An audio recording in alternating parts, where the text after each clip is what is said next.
സുഹൃത്തുക്കളെ നമസ്കാരം. എനിക്കൊന്ന് ലീവാണ് കേട്ടോ. അതുകൊണ്ട് വീട്ടിലിരുന്ന് ബോറടിക്കേണ്ടെന്ന് വെച്ചിട്ട് എൻ്റെ ഒരു പ്രിയ സുഹൃത്ത് ഷിബുവേട്ടൻ്റെ കൂടെ ചുമ്മാ ഇറങ്ങിയത്. അപ്പോൾ ഞങ്ങളിന്ന് പോകുന്നത് ഗോസോ എന്ന് പറഞ്ഞൊരു വേറെ രാജ്യമാണെന്ന് വെച്ചാൽ അറിയില്ല, മാൾട്ടയിൽ തന്നെ ഒരു ഉപദ്വീപ് എന്നൊക്കെ പറയാം. അപ്പോൾ അങ്ങോട്ട് പോകുന്നത് ഫെറിക്കാണ്. അപ്പോൾ ആ ഒരു വീഡിയോ നിങ്ങളെ കാണിച്ചു തരാം. മാത്രമല്ല മാൾട്ടയിൽ ഒരു സർപ്രൈസ് ഉണ്ട്. എന്താണ് പണി എങ്ങനെയാണെന്നുള്ളതെല്ലാം പറയാം കേട്ടോ.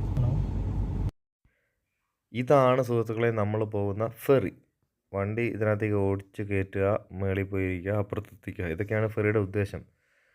ഓക്കെ, നമുക്ക് മാൾട്ടയിൽ നിന്ന് ഗോസയിലേക്കുള്ള യാത്ര ഫ്രീ ആണ്. പക്ഷേ തിരിച്ച് ഇങ്ങോട്ട് നല്ല രീതിയിൽ അവർ ചാർജ് ചെയ്യും. അതെന്താണെന്ന് വെച്ചാൽ അവരുടെ ഒരു ഉപജീവന മാർഗം കൂടിയാണത്.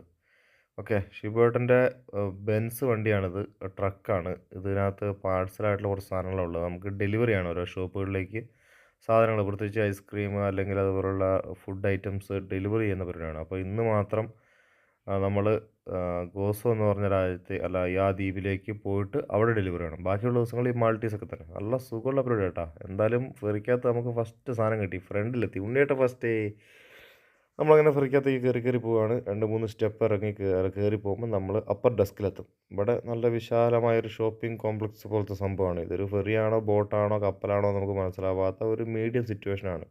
പ്രത്യേകിച്ച് ആൾക്കാർക്ക് ഇരുന്ന് യാത്ര ചെയ്യാൻ ക്യാബിനുകളോ അങ്ങനെയൊന്നുമില്ല കേട്ടോ. ഒരു സെറ്റപ്പ് പരിപാടി.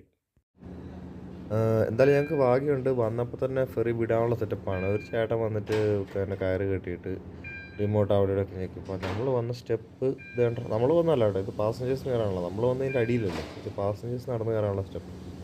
ഇത് ഇങ്ങനെ നമ്മൾ പുസ്തകത്താൾ അടയ്ക്കുന്ന പോലെ ഇതിങ്ങനെ അടഞ്ഞിട്ട് ഇനി ഇത് പൊങ്ങുമായിരിക്കും. അതേ പൊങ്ങിയിരുന്നു. അടിപൊളി. അപ്പോൾ ഇത് എൻറ്റയർലി ക്ലോസ് ആയി. നമുക്ക് വേണമെങ്കിൽ പണ്ട് സമയത്തൊക്കെ ഈ വണ്ടിക്കകത്ത് തന്നെ ഇരിക്കായിരുന്നു. അടിയിൽ വണ്ടി കയറ്റി അവിടെ തന്നെ ഇരുന്നാൽ മതി, അപ്പർ ഡെസ്കിലേക്ക് വരേണ്ട ആവശ്യമില്ലായിരുന്നു. പക്ഷേ വണ്ടി വിട്ട് കേട്ടാ. പക്ഷേ ആ വണ്ടിക്കകത്ത് താഴെ ഇരുന്ന് എന്താ പ്രശ്നം എന്ന് വെച്ചാൽ അതിഭീകരമായി ചൂടായിരിക്കും. കാരണം ഇത്രയധികം വണ്ടികളൊക്കെ ഓടി വന്നിട്ട് മൊത്തം ടോട്ടൽ ക്ലോസ് ആകുമ്പോൾ നമുക്ക് ചിലപ്പോൾ തലയുറ്റാനുള്ള സാധ്യത ഉണ്ടാവും. എൻജിൻ ഓണാക്കി നമ്മൾ ചേട്ടന്മാർ ഇവിടുന്ന് കയറൊക്കെ സെറ്റാക്കി അഴിച്ച് വിടുന്നുണ്ട്. അപ്പോൾ ഇനി ഉടനെ തന്നെ വണ്ടി വിടുമായിരിക്കും, വലിയ താമസം ഉണ്ടാവില്ല. ഈ നങ്കൂർ വിടുക എന്നൊക്കെ പറയില്ലേ, എനിക്ക് ആ കപ്പലിനെ കുറിച്ച് വലിയ പിടിയില്ല കേട്ടോ. ഇതാണ് മറ്റൊരു ഫെറി. ഇവിടെ ഏകദേശം 5-6 ഫെറികളുണ്ട്. അപ്പോൾ ഫെറികളിങ്ങനെ തലങ്ങും ഓടും. ടൈമിംഗ് ഉണ്ട്. ഷിബേട്ടൻ അവിടെ നിന്ന് ചായ കുടിക്കുന്നു. പിന്നെ ടൈമിംഗ് ഉണ്ട്, എന്നാലും നമുക്ക് പോയതുകൊണ്ട് ഈ ഒരു ഫ്രണ്ട് ഭാഗം തുറന്നിട്ടാണ് നമ്മുടെ വാഹനങ്ങൾ പുറത്തേക്ക് ഇറങ്ങേണ്ടത്.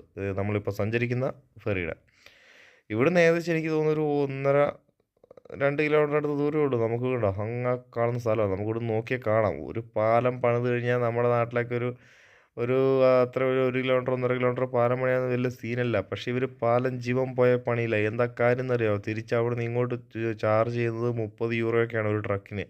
30 യൂറോയും ആൾക്കൊന്നിന് 4-5 യൂറോ വെച്ച് ഏകദേശം 10-50 യൂറോ ഒരാൾക്ക് തന്നെ കിട്ടും. അങ്ങനെ ഒരു ദിവസം 1000-ലധികം വണ്ടികൾ അങ്ങോട്ടും ഇങ്ങോട്ടും പോകുന്നുണ്ട് പറഞ്ഞു. അപ്പോൾ എത്ര ലക്ഷക്കണക്കിന് യൂറോകളാണ് ഇവർക്ക് കിട്ടുന്നത് അറിയാം. അതുകൊണ്ട് ഒരു കാരണവശാലും ഗോസയും മാൾട്ടയും തമ്മിലൊരു പാലം വരുമെന്ന് എനിക്ക് തോന്നുന്നില്ല. ശുദ്ധ ഉടായിപ്പാണ്. പക്ഷേ എന്ത് ചെയ്യാം. ഞാൻ എന്തായാലും അപ്പർ ഡെസ്കിലൊക്കെ ഒന്ന് കയറി മൊത്തം വ്യൂ ഒക്കെ ഒന്ന് കണ്ടുകൊണ്ടിരിക്കുകയാണ്. നിങ്ങളിതൊക്കെ കാണുന്നുണ്ടല്ലോ, അപ്പോൾ ഇത് കേൾക്കാൻ കൂടി ചെയ്യാമല്ലോ എന്ന് വിചാരിച്ചു. ആൾക്കാർക്ക് അങ്ങനെ ഇരിക്കാൻ പ്രത്യേകിച്ച് ക്യാബിനൊന്നുമില്ല. പക്ഷേ നമുക്ക് എവിടെ വേണമെങ്കിലും പോയി ഇരിക്കാം. ഞാൻ വന്ന ദിവസം ഭയങ്കര മഴയായിരുന്നു. അപ്പോൾ 1-2 ഫോട്ടോ ഒക്കെ എടുത്തേക്കാന്ന് വിചാരിച്ചു. അപ്പോൾ ഈ മഴയും കൂടെ ആകുമ്പോൾ തണുപ്പും അങ്ങനെയൊക്കെ ഉണ്ട്. മഴയാകുമ്പോൾ പ്രത്യേകിച്ച് ഇത് ആക്ച്വലി നമുക്ക് പിന്നെ പുഴ പോലെ തോന്നുന്ന കടലാണ്. ഉള്ളിലോട്ട് കയറി കിടക്കുന്ന ഒരു കടലാണ്. ചുറ്റും കുറേ മണ്ണുണ്ട്. സോ പിന്നെ കടലാണെങ്കിൽ പോലും ചില സമയത്ത് തിരയുണ്ടാകുമ്പോൾ ഭയങ്കര ആട്ടം ഉണ്ടാകും. അയ്യോ എന്താ നീല കളറെന്നറിയാമോ, അടിപൊളിയാണ്.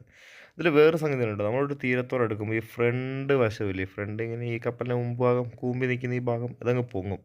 ഇതാണ് അതിൻ്റെ ഒരു റെസ്റ്റോറൻറ്റ് ഏരിയ എന്ന് പറയുന്നത്. അടിപൊളിയാണ്. ആൾക്കാർക്ക് ഇവിടെ വന്നിരിക്കാം, ഭക്ഷണം കഴിക്കാൻ പോവാം. സിമ്പിളാണ് കാര്യങ്ങൾ. നമ്മളിങ്ങനെ പോകുമ്പോൾ അടുത്തൊരു ഫെറി അവിടെ നിന്ന് ഇങ്ങോട്ട് പോകുന്നുണ്ട്. സോ ഫെറികളുടെ കളിയാണ്. ഓക്കെ, എത്രയോ വണ്ടികൾ അങ്ങോട്ടും ഇങ്ങോട്ടൊക്കെ പോകുന്നുണ്ട്. ഇതിനകത്തൊക്കെ ചിലപ്പോൾ കാറുകൾ 100-150 കാറ് വെക്കാൻ വേണ്ടി രണ്ടാമത് മേളിൽ ഒരു ചെറിയ ഡെസ്കും കൂടി ഉണ്ട്. സോ നമുക്ക് നൈസായിട്ട് ഞങ്ങൾ അവിടെ എത്തി. ഇനിയിപ്പോൾ ഞങ്ങൾ വണ്ടിക്കകത്ത് കയറി മുൻഭാഗം തുറന്നു. അങ്ങനെ തുറക്കട്ടെ, തുറന്ന് ഞങ്ങൾ യാത്ര തുടങ്ങി കേട്ടോ. വണ്ടി പുറത്തെത്തിച്ചു. ആ വീഡിയോ ഞാൻ എടുത്തായിരുന്നു, പക്ഷേ അതൊന്നും റെക്കോർഡായില്ലെന്ന് തോന്നുന്നു.